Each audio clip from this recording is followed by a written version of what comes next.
Hello my dear students, मैं हूँ Meenakshi from VM academy classes Nashik. बच्चों, हम स्टडी कर रहे हैं chapter number 2 mechanical properties of fluids और आज हम स्टार्ट करने जा रहे हैं उसका लेक्चर नंबर 3 और आज का हमारा टॉपिक है एटमॉस्फेरिक प्रेशर। देखो, इसके पहले मैं आपको बता दूं, आप इसके पहले के 2 लेक्चर्स जरूर देखें। उसमें मैंने डिटेल में एक्सप्लेन किया है फ्लूइड क्या होता है और प्रेशर क्या होता है। उसके ऊपर हमने न्यूमेरिकल्स भी सॉल्व किए हैं बहुत सारे। और आज हम लोग देखने वाले हैं कि एटमॉस्फेरिक प्रेशर क्या होता है। लास्ट लेक्चर में हमने प्रेशर, ओनली प्रेशर क्या होता है उसके बारे में मैंने आपको बताया था। तो चलो स्टार्ट करते हैं आज का लेक्चर। देखो बच्चों, atmospheric pressure actually the meaning is present itself into the word atmospheric pressure, मतलब एटमॉस्फेयर का प्रेशर। तो ये टॉपिक स्टार्ट करने से पहले हम लोग एटमॉस्फेयर क्या है थोड़ा उसके बारे में समझ लेते हैं। देखो, आप लोगों को पता है कि जो अर्थ होती है, अर्थ के अराउंड कुछ मॉलिक्यूल्स के, कुछ गैसेस के लेयर्स होते हैं।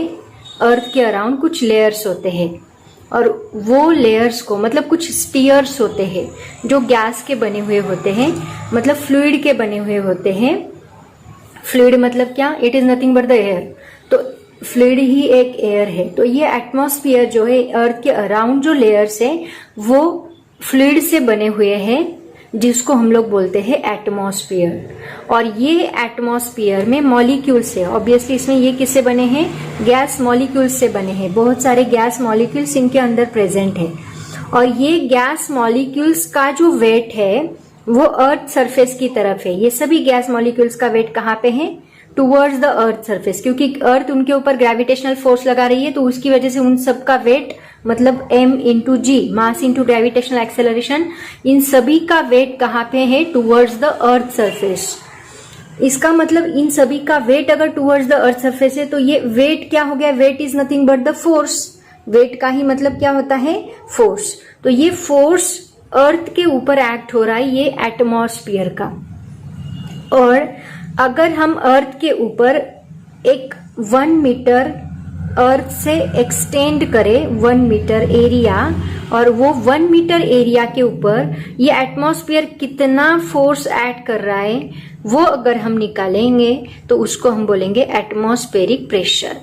मतलब जो अर्थ एटमॉस्फेयर, अर्थ के ऊपर जो फोर्स ऐड कर रहा है वो फोर्स 1 मीटर एरिया पे, 1 मीटर स्क्वायर एरिया पे कितना फोर्स एक्ट हो रहा है, वो एटमॉस्फेयर की वजह से उस फोर्स को हम लोग बोलते हैं atmospheric pressure. Understand everybody? So the definition of atmospheric pressure is what? The pressure due to downward force due to its weight exerted by the atmosphere is called as atmospheric pressure. It's a very simple definition। और दूसरी definition हम इसकी बना सकते हैं। तो देखो, हम इसको ऐसे भी एक्सप्लेन कर सकते हैं। Thus at any point the atmospheric pressure is the weight of a column of air of unit cross section starting from that point and extending to the top of the atmosphere। मतलब क्या? देखो, ये earth surface है। Earth surface के ऊपर suppose एक air column हमने consider किया, ये एटमॉस्फेयर है। एयर कॉलम है मतलब एटमॉस्फेयर है। तो ये एयर कॉलम हमने कंसीडर किया, तो इसका सपोज 1 मीटर, यहां से 1 मीटर और इसको ऊपर एक्सटेंड करो 1 मीटर। जैसे मैंने ऑलरेडी आपको बताया, 1 मीटर मतलब ये 1 मीटर स्क्वायर एरिया हमने कंसीडर किया। तो ये 1 मीटर स्क्वायर एरिया के ऊपर एटमॉस्फेयर कितना प्रेशर ऐड कर रहा है, एयर कॉलम कितना प्रेशर ऐड कर रहा है, that pressure is nothing but the atmospheric pressure. तो इसको हम लोग ऐसे भी एक्सप्लेन कर सकते हैं। तो ये जो एटमॉस्फेरिक प्रेशर होता है ये अर्थ सरफेस पे सबसे ज्यादा रहेगा। क्यों ज्यादा रहेगा? देखो, मैं आपको बताती हूँ। तो देखो बच्चों, यहाँ पे ये अर्थ सरफेस है। अर्थ सरफेस के ऊपर सपोज कंसीडर करो ये एटमॉस्फेयर का पहला लेयर है, उसके बाद ये दूसरा लेयर, तीसरा लेयर, चौथा लेयर। ये अर्थ है और ये अर्थ के ऊपर एटमॉस्फेयर के कुछ लेयर्स हैं। तो ये जो पहला लेयर है, सपोज मैंने इसको नाम दिया A, B, C and D। तो ये जो पहला लेयर है इसके ऊपर ये 3 लेयर्स और है, और इसमें जो मॉलिक्यूल्स है वो मॉलिक्यूल्स बहुत ही ज्यादा है, मतलब इनकी डेंसिटी बहुत ही ज्यादा है। लेयर ए की डेंसिटी बहुत ज्यादा है, उससे बी को अगर ए से कंपेयर किया तो उसकी डेंसिटी एज कंपेयर टू ए कम है, और कम सी की डेंसिटी है, और डी की बहुत ही कम है। मतलब देखो सबसे ज्यादा मॉलिक्यूल्स ए में दिख रहे हैं, डेंसिटी सबसे ज्यादा ए की है, बी की उससे कम है, सी की उससे कम है, और डी की उससे भी कम है। इसका मतलब मैक्सिमम डेंसिटी ए की है और मिनिमम डेंसिटी की डी की है।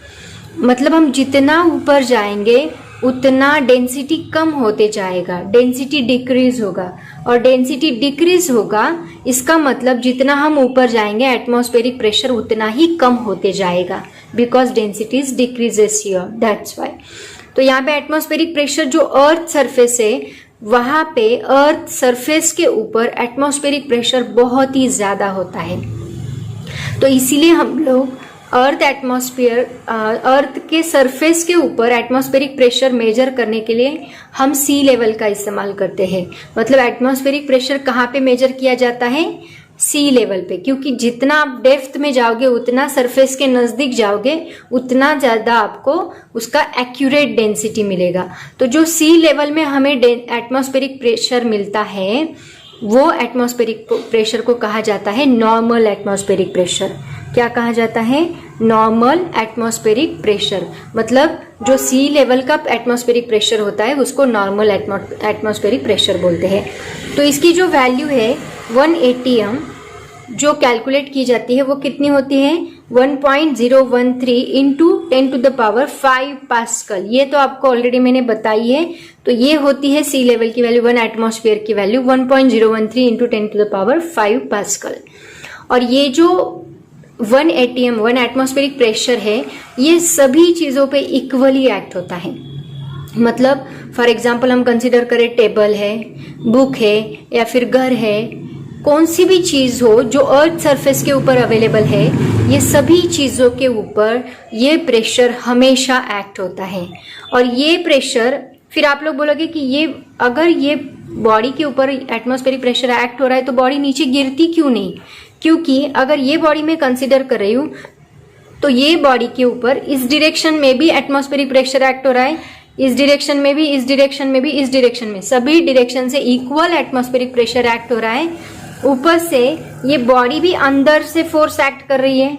तो ये जो फोर्स है equal and opposite forces body के ऊपर एक्ट हो रहे हैं, तो नेट इक्विलिब्रियम फोर्स यहाँ पे 0 होता है।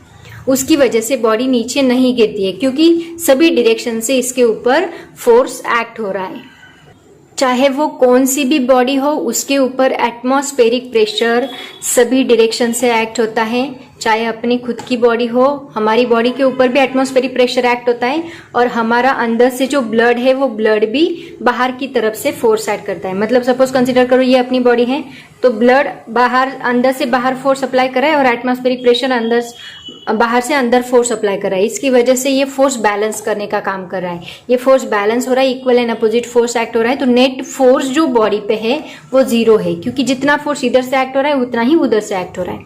तो नेट फोर्स 0 हो रहा है, इसीलिए बॉडी नीचे गिरती नहीं है। तो यहाँ पे एटमॉस्फेरिक प्रेशर जो है वो सभी बॉडीज पे सेम एक्ट होता है। और जो सी लेवल में जाके हम लोग एटमॉस्फेरिक प्रेशर मेजर करते हैं, क्योंकि अर्थ सरफेस के नियर हम लोग जाते हैं at the depth of the sea, तो वहां पे जो हमें एटमॉस्फेरिक प्रेशर मिलेगा उसको हम बोलेंगे नॉर्मल एटमॉस्फेरिक प्रेशर, जो हमने मेजर भी किया है 760 mm of mercury at the sea level. ये हमने मेजर भी किया है, उसकी वैल्यू भी मैंने आपको बताई है। Okay, so this is called as atmospheric pressure. Now the next point is vacuum. हम वैक्यूम किसको कहेंगे? वैक्यूम एक ऐसा रीजन होता है जहां पे गैस प्रेशर एटमॉस्फेरिक प्रेशर से कम होता है। So the region where gas pressure is less than the atmospheric pressure is called as vacuum. तो याद रखो वैक्यूम की डेफिनेशन, जहां पे गैस प्रेशर एटमॉस्फेरिक प्रेशर से कम होगा उसको हम वैक्यूम कहेंगे। और यही मेन डिफरेंस होता है एयर और वैक्यूम के बीच में। एयर में एटमॉस्फेरिक प्रेशर ज्यादा होता है, वाइल वैक्यूम में गैस प्रेशर कम होता है। इसीलिए एयर और वैक्यूम दोनों सेम कंसेप्ट नहीं है, दोनों अलग अलग कंसेप्ट है, याद रखो। तो देखो बच्चों, ये क्वेश्चन का आंसर मुझे दो, इसी से रिलेटेड है। Why the ink of fountain pen is leak at the higher altitude. Fountain pen की जो इंक होती है वो हायर एल्टीट्यूड, मतलब हम अर्थ से जितना ऊपर ऊपर जाएंगे, अर्थ सरफेस से जितना ऊपर ऊपर पेन को लेके जाएंगे तो उसकी इंक लीक क्यों होने लगती है, लीकेज क्यों होता है इंक का, वाई इट हैपन्स। तो ये भी इसके बिहाइंड किसका कौन सा रीजन है, that is the atmospheric pressure. क्योंकि देखो जब अर्थ सरफेस पे पेन रहेगा तो पेन के अंदर सपोज एक सिलेंडर है, ऐसा इंक का सिलेंडर है कंसिडर करते हैं, तो ये इंक, इसमें इंक भरी हुई है पेन के, ये पेन है, ये पेन के अंदर, मुझे ड्राइंग नहीं आता, ओके जान दो, मैं ड्राइंग नहीं निकालती, ये पेन है, पेन के अंदर एक सिलेंडर है जिसमें इंक भरी हुई है, ठीक है। तो ये सिलेंडर के ऊपर एटमॉस्फेयर क्या कर रहा है, बाहर से प्रेशर अप्लाई कर रहा है, और ये इंक भी क्या कर रही है, अंदर से ये वॉल के ऊपर फोर्स अप्लाई कर रही है, मतलब प्रेशर अप्लाई कर रही है। तो दोनों equal and opposite pressure apply करने की वजह से इक्वल फोर्स, नेट फोर्स क्या है, बैलेंस हो रहा है। लेकिन जब हम अर्थ से ऊपर जाएंगे तो ये फोर्स, बाहर का फोर्स नीचे धीरे धीरे कम होते जाएगा, और हायर एल्टीट्यूड पे जाने के बाद ये बाहर का फोर्स रहेगा ही नहीं। अगर बाहर का फोर्स नहीं रहेगा तो ये अंदर का फोर्स क्या करेगा, ये सिलेंडर बड़ा कर देगा, और ये सिलेंडर बड़ा होने की वजह से ये बड़ा हो जाएगा और उसमें से इंक बाहर निकलेगी इजीली। इसीलिए फाउंटेन पेन से इंक लीक होती है अगर हम हायर एल्टीट्यूड पे गए, क्योंकि एटमॉस्फेरिक प्रेशर कम होता है हायर एल्टीट्यूड पे।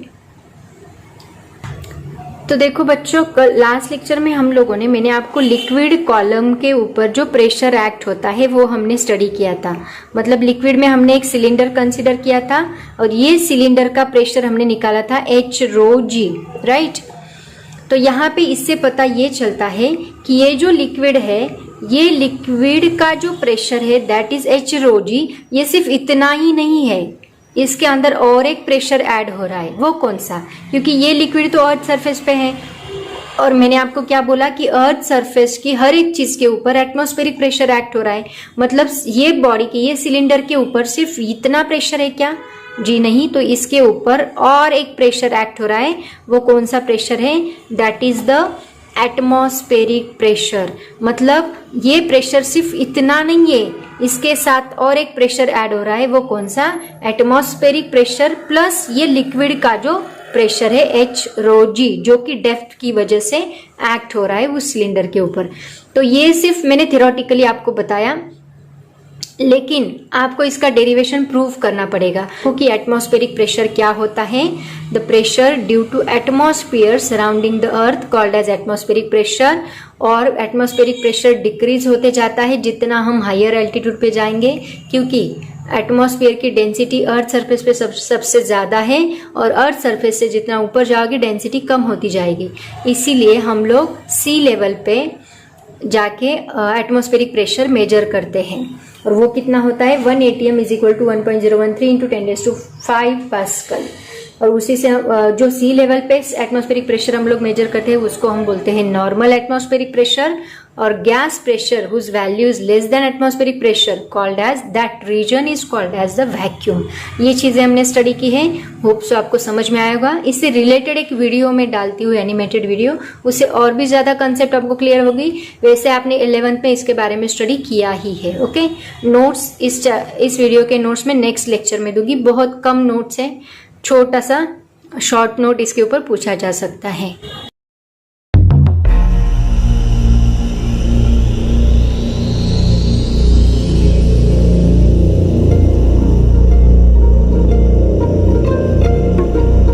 This kite surfer is hitching a ride on a moving air mass. Our transparent atmosphere reveals itself when it starts to move. Moving air, of course, is wind. The atmosphere surrounding us is a deep ocean of air extending for kilometers above us. We know that the atmosphere is essential to life on Earth. The components of air, particularly oxygen and carbon dioxide, play a critical role in the chemistry of life. Another important aspect of air is atmospheric pressure. We live at the bottom of an ocean of air. Gravity pulls on this massive layer of gas, creating pressure. The pressure is greatest at the bottom, the Earth's surface, the level where we live. Pressure is a force per unit area. The standard SI unit of pressure is the Pascal. 1 Pascal is 1 Newton of force per square meter. You will also find PSI, or pounds per square inch, used in parts of the world, particularly America. Air pressure at sea level is 14.7 psi, or 101.3 kilopascals. That's over 101,000 newtons of force per square meter. If you have a small kitchen table, 1 meter square, the force on that area created by air pressure is approximately 101,000 newtons, equivalent to the weight of 10 cars sitting on the tabletop. If air pressure can generate such huge forces, why don't we notice it? Why doesn't the table collapse? It turns out that pressure in a fluid like air transmits in all directions, not just down. This means that the 101,000 newtons of force pushing down on the tabletop is balanced by 101,000 newtons pushing up. Forces are balanced. Similarly, our bodies are not crushed because the fluids contained within our skin exert a pressure that balances atmospheric pressure. Here is a simple demonstration that reveals the presence of atmospheric pressure. Fill a glass with water. Cut a small piece of card large enough to cover the top of the glass. Lay the card on the glass. Hold the card in place and rotate the glass full of water. Surprisingly, the water stays in the glass. Here's the explanation. The card provides a rigid membrane between the water and the air in the room. Air pressure pushes up on the card. Air pressure is not pushing down on the water because there is a vacuum at the top of the water. Air pressure is pushing on the outside of the glass, but this does not affect the water. The only downward force from the water is its weight. The upward force of air pressure easily supports the weight of the water.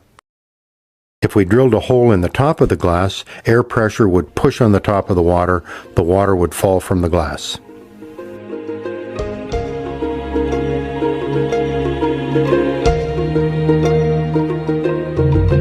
The forces involved in our above demonstration are impressive.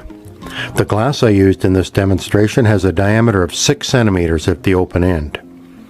The force acting on that small area is an incredible 286 newtons, or 64 pounds. Easily enough force to support the water in the glass. To confirm my numbers, calculate the area of the open end of the glass, then multiply by atmospheric pressure. Interestingly, we couldn't live without atmospheric pressure. In the few minutes you have spent watching this video, your body has been quietly using air pressure to move air in and out of your lungs. The diaphragm, a muscular membrane below your lungs, alternately contracts and relaxes, changing the volume of the body cavity, which changes internal pressure. Low pressure allows air at atmospheric pressure to move down the trachea into the lungs. High pressure forces it out. Without atmospheric pressure, we could not breathe. Atmospheric pressure also plays a role in the function of many devices, including water pumps, syringes, and drinking straws. When you use a drinking straw, you're not sucking liquid up the tube, air pressure pushes the liquid up the tube. For more videos about our atmosphere and other science topics, visit hylaroad.com. Follow the videos link.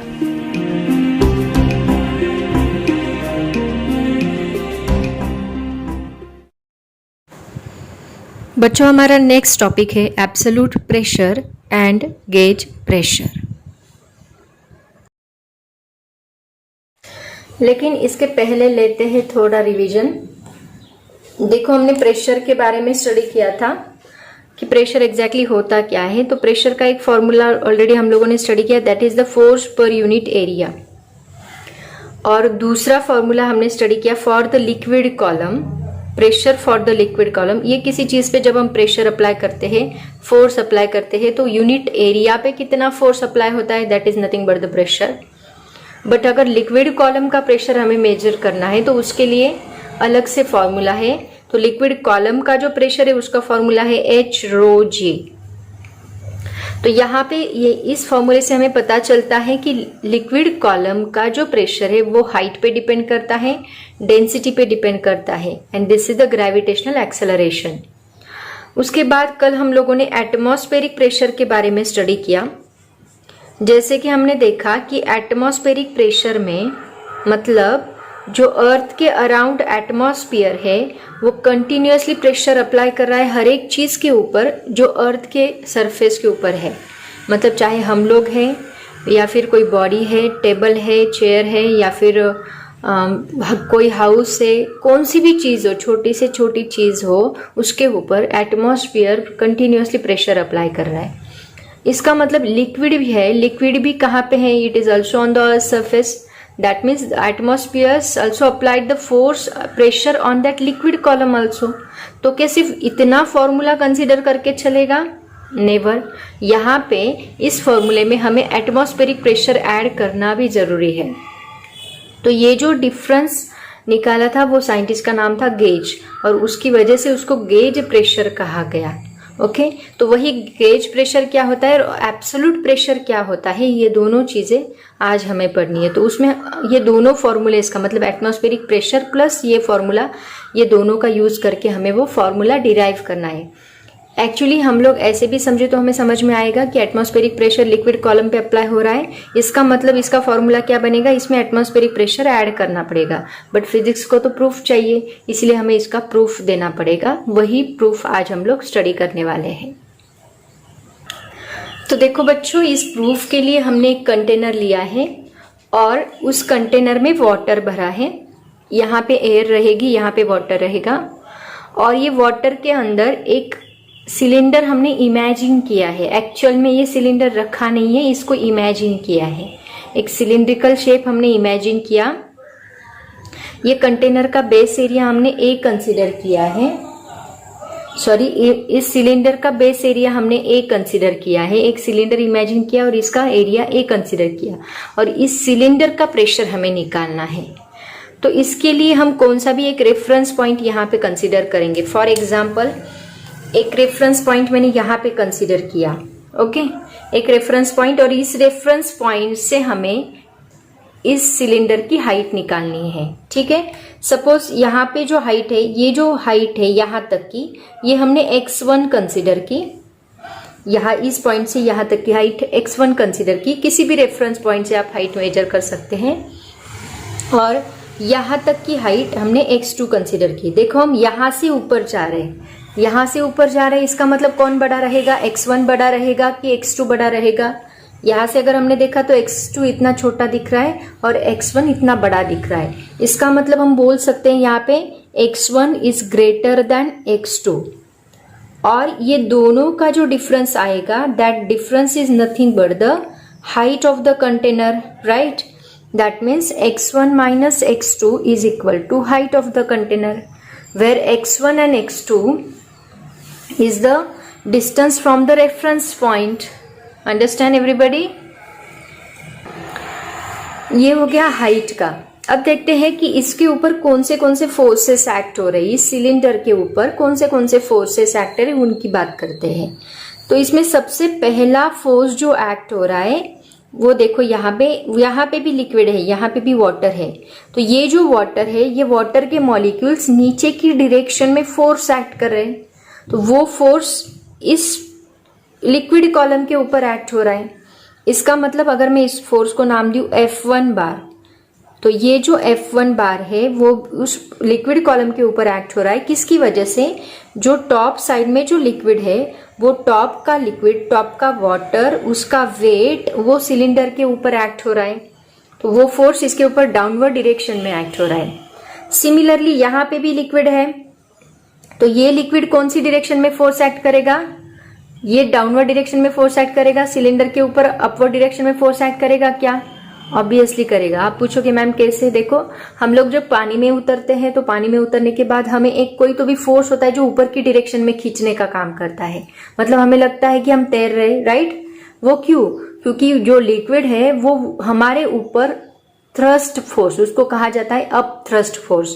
उसकी बात हम लोग करने वाले हैं। Up thrust force में आपको पढ़ाने वाली हूँ, आगे जाके आपको टॉपिक है।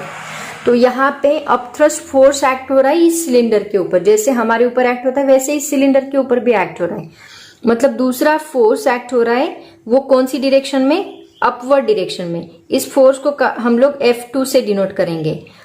तो यहाँ पे देखो F1 कौन सी डायरेक्शन में एक्ट हो रहा है, डाउनवर्ड डायरेक्शन में।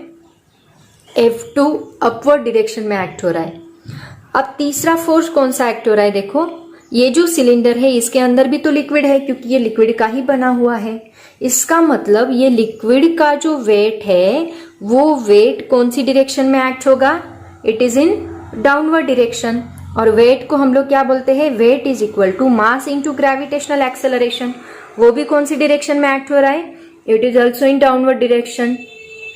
बट यहाँ पे लिक्विड कौन सी पोजीशन पे है, लिक्विड स्टैटिक पोजीशन पे है। मतलब इक्विलिब्रियम, ये कंटेनर में भरा हुआ है, ऐसे फ्लो नहीं हो रहा, इसका मतलब उसको वेलोसिटी नहीं है, लिक्विड मोशन में नहीं है, वो स्टैटिक पोजीशन में है।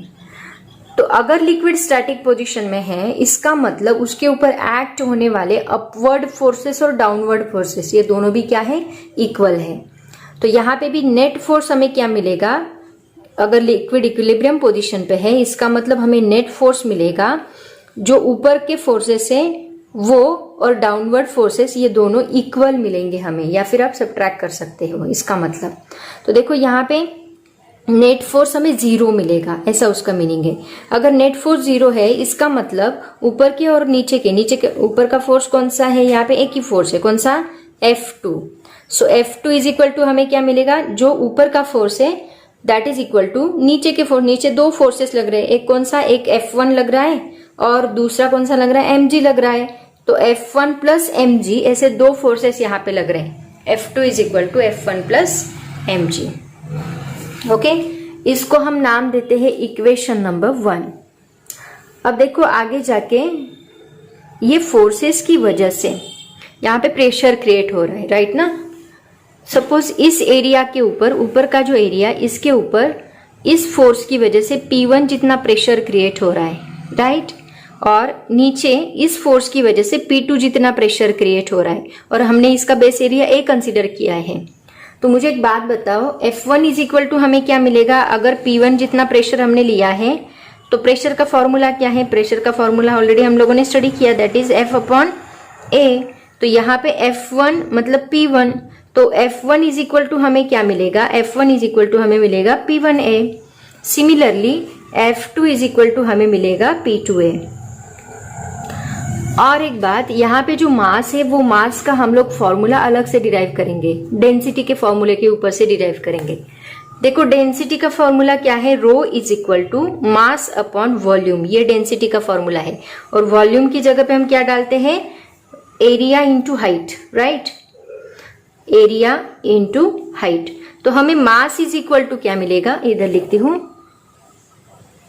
तो हमें मास इज इक्वल टू क्या मिलेगा, मास इज इक्वल टू मिलेगा density into area into height, right. ये एरिया इंटू हाइट इधर मल्टीप्लाई किया, but height is equal to क्या है, that is x1 minus x2। So mass is equal to हमें मिलेगा rho into A into x1 minus x2। Okay, suppose this is equation number 2, these two are equation number 2 and this is equation number 3. So put this both equations in equation 1. What we will get here? So put in equation 1, F2 is equal to क्या है, P2A. P2A is equal to F1 is equal to क्या है, P1A. So P1A plus next one is the M into G.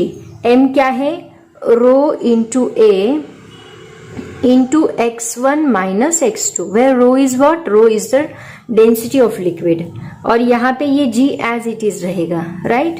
अब देखो ये तीनों में से ये a कैंसल हो सकता है, तो हमें फाइनल फॉर्मूला क्या मिलेगा, P2 is equal to P1 plus rho into g into x1 minus x2। मतलब देखो ये क्या हुआ, ये वही फॉर्मूला हुआ, कौन सा वाला, P is equal to rho G H वाला, क्योंकि ये तो H ही है, तो ये फॉर्मूला वही रहा, प्लस इसके ऊपर ये एक्स्ट्रा प्रेशर ऐड हुआ, कौन सा, P1।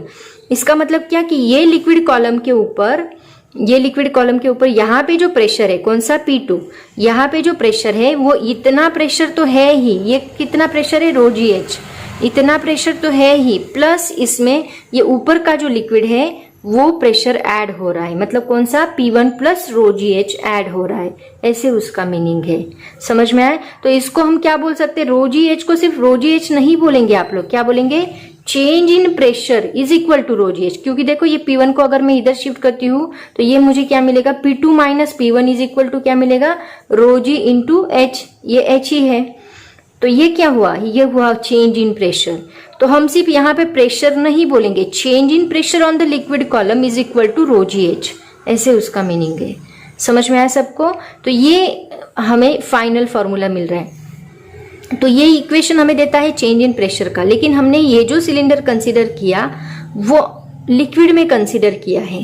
कंसीडर करो इसका जो ये जो सिलेंडर है यहाँ सरफेस के ऊपर है, तो हमें क्या फॉर्मूला मिलेगा वो हम लोग डिराइव करते हैं। तो ये सब होप सो सबको ये क्लियर होगा जो मैंने अभी पढ़ाया। ये फाइनल फॉर्मूला हमें डिराइव करना था, वही तो हम लोग देख रहे थे, P is equal to P0 plus ρGH, यही हमें प्रूफ करना था। बट यहाँ पे अभी तक हमने एटमॉस्फेरिक प्रेशर को हाथ नहीं लगाया है, यहाँ पे हमने सिर्फ P1 लिया है, राइट। यहाँ आगे एटमॉस्फेरिक प्रेशर हमें ऐड भी करना है, ठीक है। तो ये फॉर्मूला सबको क्लियर है, आगे चलते। नहीं समझ में आया तो कमेंट करो। नाउ से the next point is pressure P at a depth H below the liquid surface.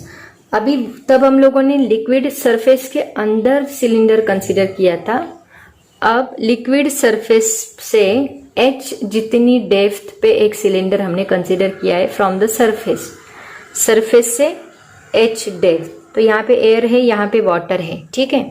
तो पहले फॉर्मूला ले लेते हैं। क्या फॉर्मूला डिराइव किया हमने, P2 is equal to P1 plus rho into A into x1 minus rho into G into x1 minus x2। ये formula हमने डिराइव किया इसके पहले। तो अभी देखो हमें लिक्विड सरफेस से नीचे डेप्थ H का फॉर्मूला हमें डिराइव करना है। तो यहाँ पे ये x1 हमने लिया था, राइट। तो यहाँ से स्टार्ट किया, रेफरेंस पॉइंट अभी लिक्विड सरफेस ही है, मतलब यहाँ से हमने स्टार्ट किया तो x1 इज इक्वल टू हमें क्या मिलेगा, 0 ही मिलेगा, क्योंकि वही से हमने स्टार्ट किया है। नीचे हम लोग कितनी हाइट जा रहे हैं, x2 कितनी हाइट जा रहे हैं, डेप्थ जा रहे हैं h, मतलब ये कितना रहेगा, x2 is equal to h रहेगा।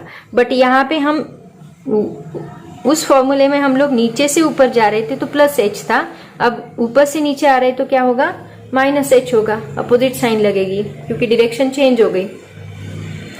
आफ्टर दैट यहाँ पे जो P1 है, ये जो P1 है वो कौन अप्लाई कर रहा है, अभी लिक्विड नहीं है, ऊपर क्या है, एटमॉस्फेयर है, एटमॉस्फेयर प्रेशर अप्लाई कर रहा है।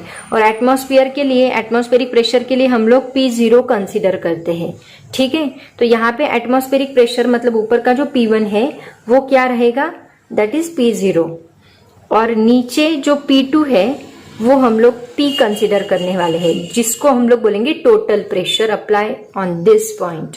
यहाँ पे कितना प्रेशर अप्लाई हो रहा है उसको हम P कंसीडर करने वाले हैं, ठीक है। और यही आपका रहेगा टोटल प्रेशर, और इसी को बोला जाता है, this is called as absolute pressure. इसी को क्या बोला जाता है, एब्सोल्यूट प्रेशर। एब्सोल्यूट प्रेशर मतलब सिर्फ लिक्विड का प्रेशर नहीं, उसके साथ साथ एटमॉस्फेयर का भी प्रेशर ऐड होता है, उसको कहा जाता है एब्सोल्यूट प्रेशर और टोटल प्रेशर। ओके, तो अभी देखो ये सभी वैल्यूज इसमें डाल दो तो क्या मिलेगा हमें, P2 is equal to P, P1 is equal to P0 plus rho G into x1, x1 क्या है 0, माइनस x2 क्या है माइनस h। तो ये minus minus becomes plus h and P is equal to, final formula क्या मिलेगा, P is equal to P0 plus rho GH। तो ये हमें फाइनल फॉर्मूला मिल रहा है। देखो यहाँ पे इस सरफेस के ऊपर ये लिक्विड जो है, लिक्विड का प्रेशर P, लेकिन सिर्फ लिक्विड का प्रेशर P नहीं है, उसके साथ साथ लिक्विड प्लस एटमॉस्फेरिक प्रेशर भी ऐड किया है। तो लिक्विड का प्रेशर यहाँ पे क्या होता है, रो GH। तो ये प्रेशर प्लस एटमॉस्फेयर का प्रेशर, ऐसे हमें इस पॉइंट पे टोटल प्रेशर मिलता है जिसको हम लोग बोलते हैं absolute pressure. Understand everybody, this is called as absolute pressure. अब बारी आती है गेज प्रेशर की। तो गेज प्रेशर कौन सा होता है? ये लिक्विड का प्रेशर होता है कि एब्सोल्यूट ऐड करके एब्सोल्यूट प्रेशर को कहा जाता है। तो गेज प्रेशर क्या होता है?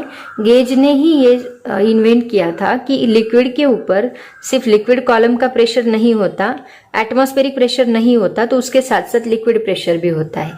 तो ये जो लिक्विड प्रेशर है बचा हुआ सिर्फ लिक्विड का, उसको कहा जाता है गेज प्रेशर। मतलब हमें फॉर्मूला क्या डिराइव किया? P0 plus rho G H. तो ये रो जी एच जो है, इस प्रेशर को कहा जाता है गेज प्रेशर। तो ये प्रेशर क्या है? It is nothing but the, अगर मैं ये P0 इधर शिफ्ट कर दूं तो मुझे क्या मिलेगा? P minus P0 that is equal to rho G H मिलेगा। इसका मतलब हम बोल सकते हैं gauge pressure is equal to difference between, P क्या है? Absolute pressure, P0 atmospheric pressure. तो difference between absolute pressure and atmospheric pressure called as gauge pressure. Understand everybody, it's so easy. इसी को कहा जाता है gauge pressure. Now see the next point is the atmospheric pressure at a distance d above the liquid surface. अभी तक हम लोग liquid के अंदर सिलेंडर कंसीडर कर रहे थे, अभी हम लोग लिक्विड सरफेस के ऊपर सिलेंडर कंसीडर कर रहे हैं और उसका प्रेशर कितना होगा वो निकालते हैं। तो यहाँ पे देखो, ये कितने डिस्टेंस पे है? This is at a distance d from the liquid surface. d जितने डिस्टेंस पे ये सिलेंडर रखा है, ठीक है, और इमेजिन किया है, एक्चुअल का सिलेंडर नहीं है, हम लोग इमेजिन कर रहे हैं। अभी देखो यहाँ पे लिक्विड सरफेस के ऊपर एटमॉस्फेरिक प्रेशर रहेगा, मतलब यहाँ पे हम लोग P1 लेते हैं और यहाँ पे P2 लेते हैं। तो अभी P2 कितना रहेगा? दैट इज एटमॉस्फेरिक प्रेशर, क्योंकि एटमॉस्फेरिक प्रेशर यहाँ पे एक्ट हो रहा है ना, और उसके ऊपर हम लोग एक्सटेंड कर रहे हैं। एटमॉस्फेरिक प्रेशर यहाँ पे भी है, बट यहाँ पे भी एटमॉस्फेरिक प्रेशर सबसे ज्यादा एक्ट हो रहा है, तो यहाँ का एटमॉस्फेरिक प्रेशर हमें कंसिडर करना है। और यहाँ पे P1 इज इक्वल टू हम लोग P कंसिडर करते हैं, ठीक है। अब देखो यहाँ पे X1 है, X1 ऊपर है और X2 नीचे है, राइट। तो यहाँ X2 से हम लोग ऊपर जा रहे हैं, तो यहाँ X2 is equal to reference point 0 consider, क्योंकि यहाँ से ऊपर हम जा रहे हैं, हम लोग यहीं पे खड़े हैं, यहाँ से ऊपर जा रहे हैं, तो यहाँ से डिस्टेंस हम लोग मेजर करेंगे। यहाँ से X1 कितने डिस्टेंस पे है? D जितने डिस्टेंस पे है, मतलब X1 इज इक्वल टू क्या मिलेगा? D मिलेगा। यहाँ पे निगेटिव लेने की जरूरत नहीं, क्योंकि ऊपर ही जा रहे हैं हम लोग, रेफरेंस पॉइंट हम ऊपर ही ले रहे थे, डेप्थ भी ऊपर ही ले रहे थे, right. But X2 is equal to यहाँ 0 रहेगा, क्योंकि हम यहाँ पे खड़े हैं अभी, ओके। तो X1 is equal to D, X2 is equal to 0 और P2 इज इक्वल टू हमें मिला P0 that is atmospheric pressure, P1 is equal to हमें मिला P। यही हमें निकालना है, एटमॉस्फेरिक प्रेशर निकालना है, ठीक है। तो हमें फॉर्मूला पता है, P2 इज इक्वल टू क्या है? P1 प्लस, हाँ यहाँ पे और एक बात, अभी सिलेंडर कहाँ है? लिक्विड में नहीं है, तो डेंसिटी ऑफ लिक्विड नहीं आएगी, डेंसिटी ऑफ एयर आएगी, क्योंकि सिलेंडर अभी एयर में है, राइट। तो यहाँ डेंसिटी ऑफ लिक्विड नहीं आएगा, डेंसिटी ऑफ एयर आएगा। तो rho into G into X1 minus X2, ये अपना फॉर्मूला, इसमें डाल दो सभी वैल्यूज, क्या मिलेगा? P2 is P0 is equal to P plus rho air into G into X1 क्या है अभी? D माइनस X2 क्या है? 0। So that is equal to P0 is equal to P plus D into rho air into G. ये हमें मिला atmospheric pressure, और इसके ऊपर से आप P निकाल सकते हैं। तो P क्या आएगा? देखो P इज इक्वल टू, ये P0 यहाँ पे ही रहेगा, ये पूरी कंसेप्ट को, ये पूरे टर्म को हमने इधर शिफ्ट किया तो ये माइनस बनेगा। इसका मतलब P0 माइनस, यही फॉर्मूला आपके बुक में डायरेक्टली दिया है उन्होंने, rho air into G. So this is the final formula for pressure, this is absolute pressure, और मतलब टोटल प्रेशर, और ये जो है ये एटमॉस्फेरिक प्रेशर एक्ट हो रहा है इसके ऊपर, बराबर है ना। ये माइनस करके अभी यहाँ पे देखो P प्लस D रो एयर, मतलब ये P यहाँ तक का जो है वो P प्लस इसमें हमने ये ऐड किया, तो हमें मिलेगा एटमॉस्फेरिक प्रेशर। और अगर ये प्रेशर चाहिए तो इसमें से इतना प्रेशर माइनस कर दो, okay. This is called as atmospheric pressure at a distance d above the liquid surface. Okay. तो देखो बच्चों, आज हमने क्या क्या स्टडी किया। सबसे पहले हमने स्टडी किया P2 change in pressure P1 plus rho G x1 minus x2। यहाँ पे हमने सिलेंडर लिक्विड के अंडर कंसिडर किया था। सेकेंड फॉर्मूला हमने स्टडी किया P is equal to P not plus rho G H, मतलब सरफेस के ऊपर हमने सिलेंडर कंसिडर किया, सरफेस से h जितनी डेप्थ पे प्रेशर क्या रहेगा, atmospheric pressure plus liquid pressure. उसके बाद हमने देखा कि एब्सोल्यूट प्रेशर क्या होता है, P is called as absolute pressure और rho G H is called as gauge pressure. तो हमने गेज प्रेशर का फॉर्मूला लिखा, gauge pressure is equal to होता है, that is equal to difference between absolute pressure and atmospheric pressure, that means rho G H. ये हमने study किया। उसके बाद हमने लास्ट फॉर्मूला जो डिराइव किया वो लिक्विड सरफेस के ऊपर डिस्टेंस d जितने सरफेस पे डिस्टेंस d जितने डिस्टेंस पे कितना एटमॉस्फेरिक प्रेशर रहेगा, मतलब P इज इक्वल टू हमने स्टडी किया P not is equal to P plus rho air into G into H की जगह पे हमने यहाँ पे D कंसिडर किया क्योंकि डिस्टेंस हम लोग ऊपर गए, लिक्विड में नहीं गए। लिक्विड के लिए डेप्थ होती है, ऊपर डिस्टेंस होगा एयर में। ओके, तो ये फॉर्मूलेज हमने डिराइव किए और आज ये लेक्चर हमने स्टडी किया। होप सो आज का टॉपिक आपको समझ में आया होगा। इसके नोट्स जो है वो मैं एट द एंड आपको दूंगी। तो आज के लिए इतना काफ़ी है। So thank you so much and bye bye.